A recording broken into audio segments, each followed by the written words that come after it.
Hello, I thought it would be helpful if I were to make a quick video to show you how to work on your ground plan, how to create that. So what I'm doing is taking my computer and tipping the camera down so you can see this ground plan. Hopefully this is really clear for you.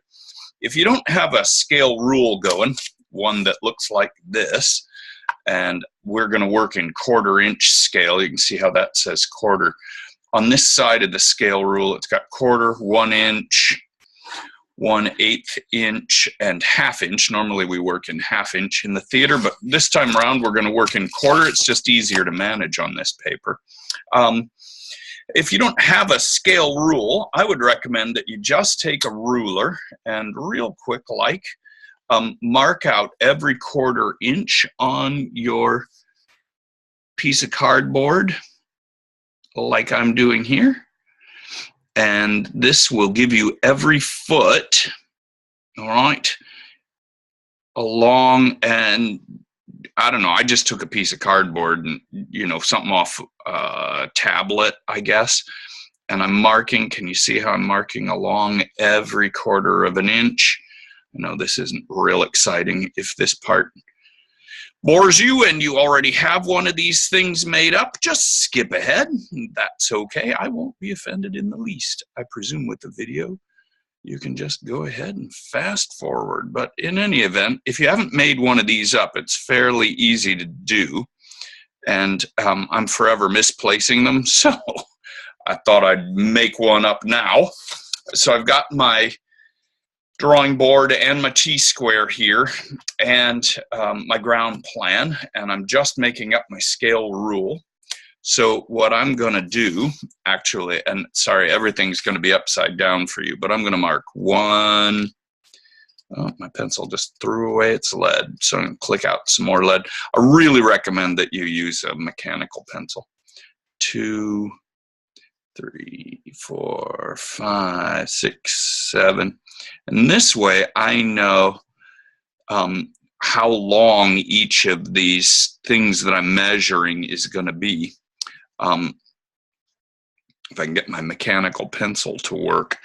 And I think you can see already that I've developed this thing. I'm already out to 16 feet. So that's very helpful. Keep in mind that when you're working in 1/4 inch scale, 1/4 inch equals 1 foot. And so then you have to, in essence, divide 1/4 inch down into 12 equal parts. And that can be problematic. But I'm now at 26, 27, 28, 29, 30, try not to misnumber it, 31, 32, 33, 34, 35, 36, 37. So I know my ruler takes me all the way out to 38 feet. So now I can measure across and say, oh yeah, look at that. I've got 20 feet from here, the center line, over to the edge of the balcony. So what you're looking at here in your ground plan really is the seating down here. And I've got this set up so I'm looking at it as though I'm in the audience. And in this ground plan, I've got the drapes, the masking drapes in place. These are the black legs that are normally there in the drawing and in the theater. And up here at the back of all that is where I have the cyc. And then you can also see, I'll tip this down a little bit more, there's where the stairs are, and this is the exit off to the shop. But I want to be able to show you a little bit more of where I am with this ground plan. So hopefully I've got that contained pretty well in here. So now I'm going to take my drafting dots. Drafting dots are great because they're round, so the tools that you're drawing with don't get caught on anything. They're also a little bit easier to get off the paper and the drawing board later. And what I'm doing is taking this drawing, and I am going to use my T-square sliding along the edge. I think you can see that pretty well over here, sliding there. And then I'm lining this up so that I can always have a straight edge. And then in each of the corners, I'm going to go ahead and put a drafting dot. Hopefully you can see this okay. And I'm going to flatten out my drawing, one in each corner. So here I go, peeling them off, popping one over here, and one over there. Right. So now I've got it real well lined up. And I think you can see, yeah, here we go. Pretty well centered. The center line's really important in terms of placing your scenery, making sure things work. I didn't have a template, but I made up a little scale person.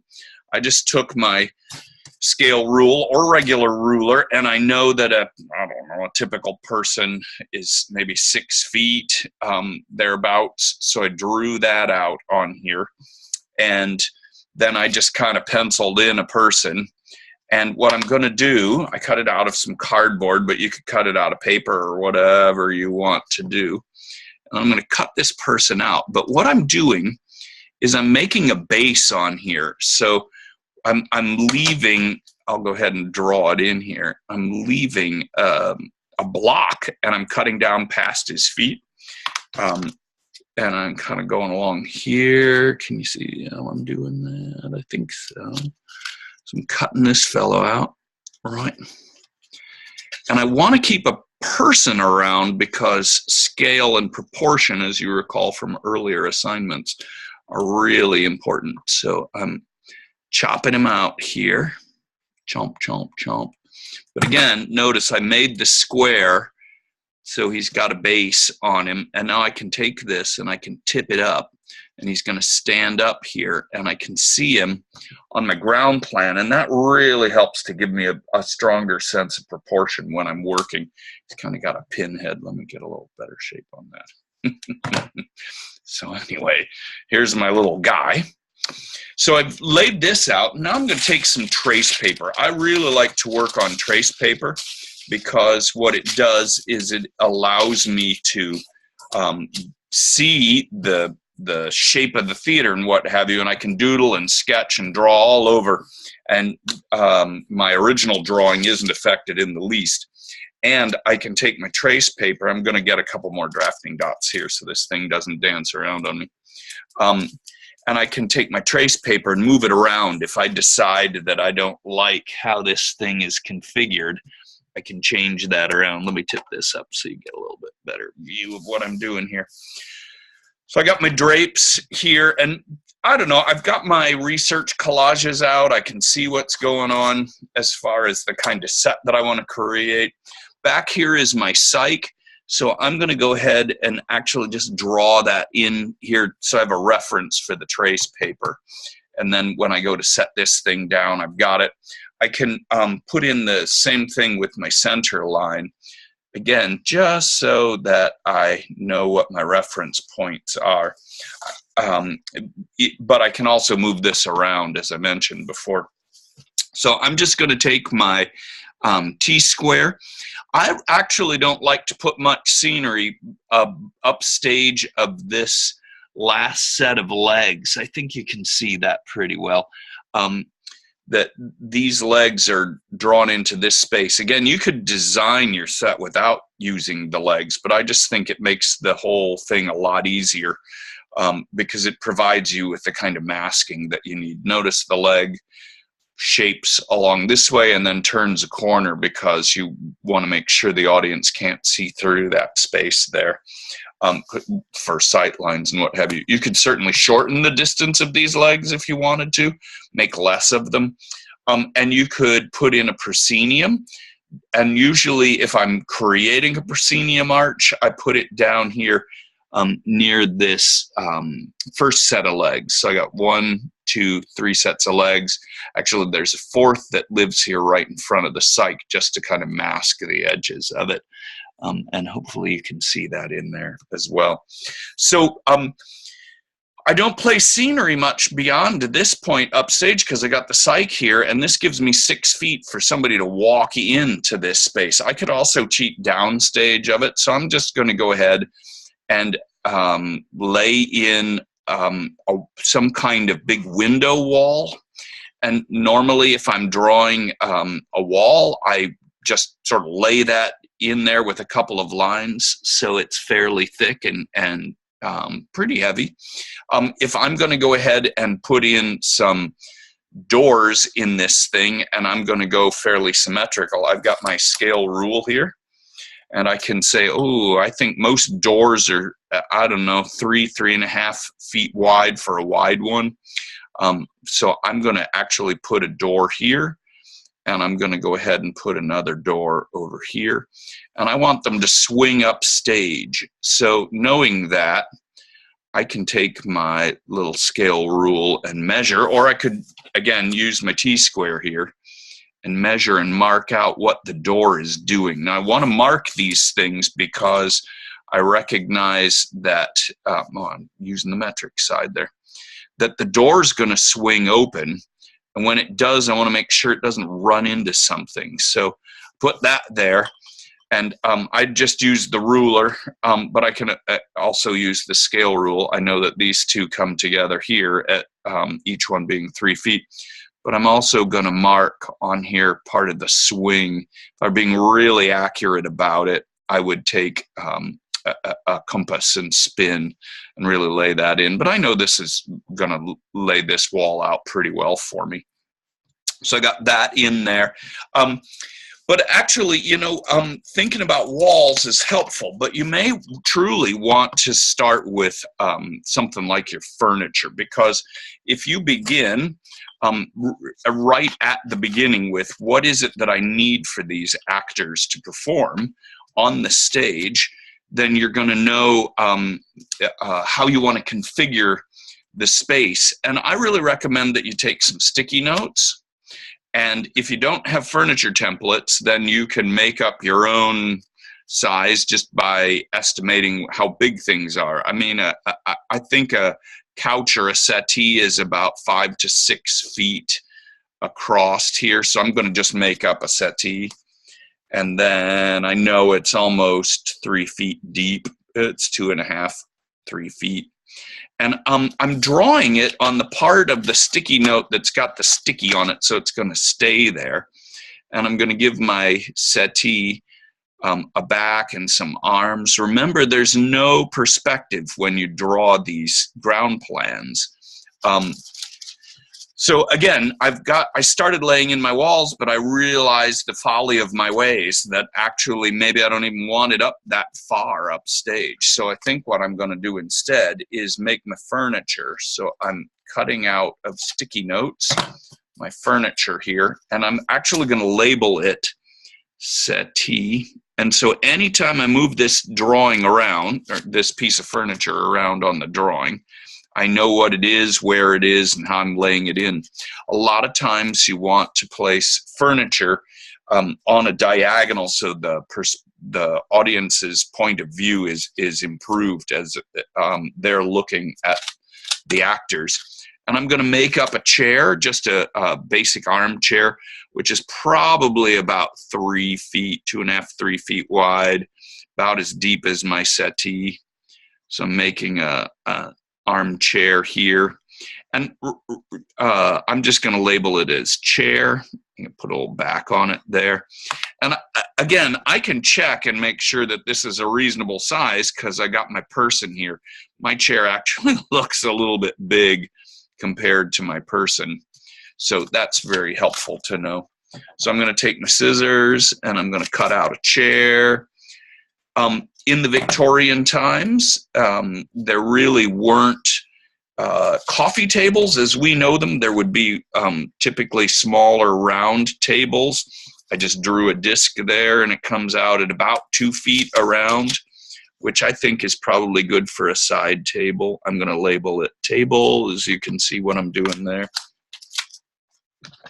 And then I'm going to cut that out.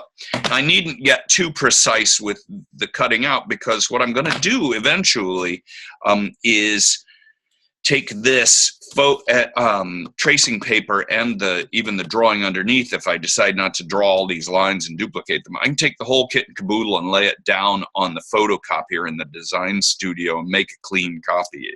It works very well. Make sure you put your name and the show and the date down in the corner down here.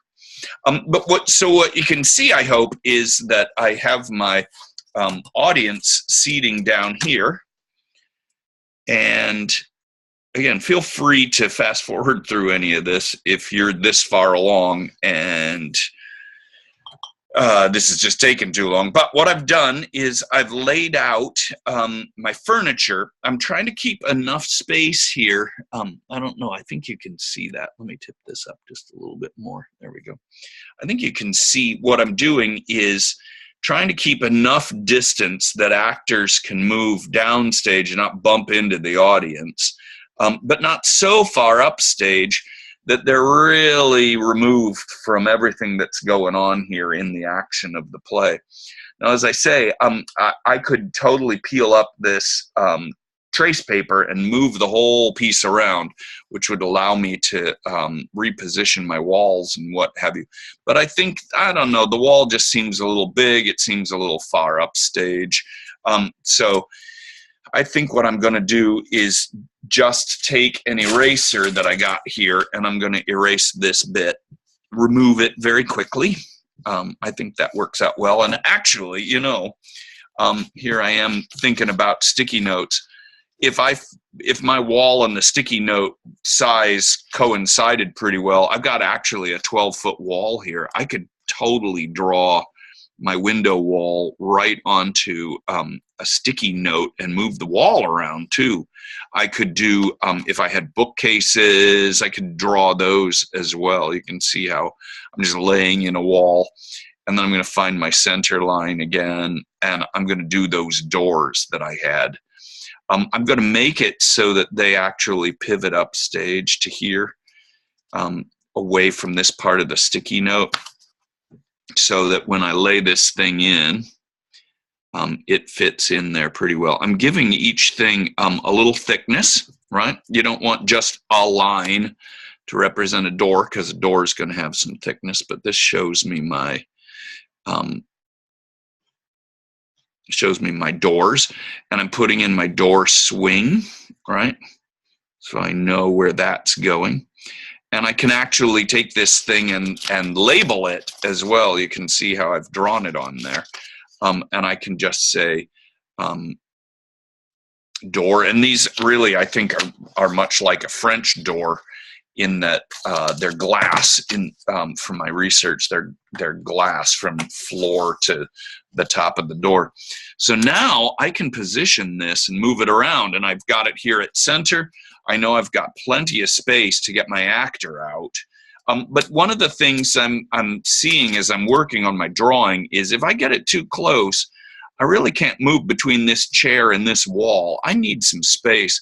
If I'm bored, you know, or frustrated by too many straight lines, I can take this and angle it. I could put it more over here off of center. I'm definitely not advocating symmetry unless you feel that the play warrants it. But I think having this here on a sticky note makes the whole process an awfully lot easier.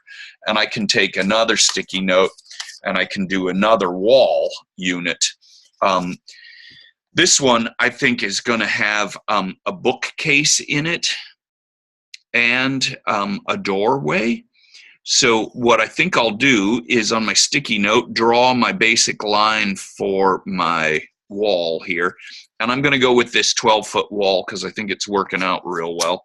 And I'm actually going to put another doorway in because I know there's an exit downstage here that I want to show.